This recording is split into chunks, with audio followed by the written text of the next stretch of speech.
And it was a grand finale at the Democratic National Convention, Kamala Harris vowing to chart a new way forward. Harris, the first woman of color to be at the top of a major party ticket, reflecting on her career as a prosecutor and drawing a stark contrast between her and Donald Trump. Jacqueline Lee is in Chicago with our coverage. It was a historic moment and the most consequential speech of her career. Vice President Kamala Harris welcomed by thunderous applause, taking the stage to officially lead the Democratic ticket in November. On behalf of everyone whose story could only be written in the greatest nation on earth, I accept your nomination to be President of the United States of America.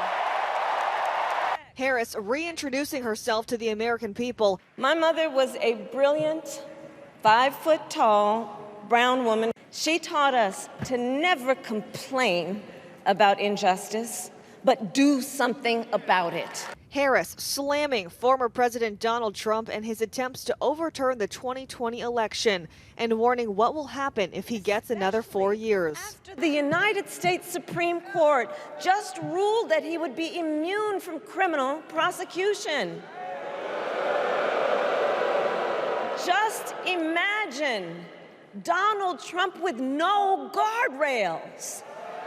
And attacking Trump on the major issue of abortion. He plans to create a national anti-abortion coordinator and force states to report on women's miscarriages and abortions.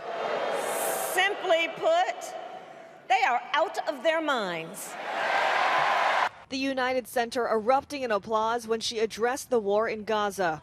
President Biden and I are working to end this war such that Israel is secure, the hostages are released, the suffering in Gaza ends. Female delegates throughout the United Center wearing white for women's suffrage. Actors Eva Longoria, Kerry Washington, and Tony Goldwyn all making the case for Harris, with a Chicago drumline and pop superstar Pink among the performances.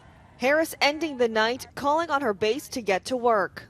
I see a nation that is ready to move forward.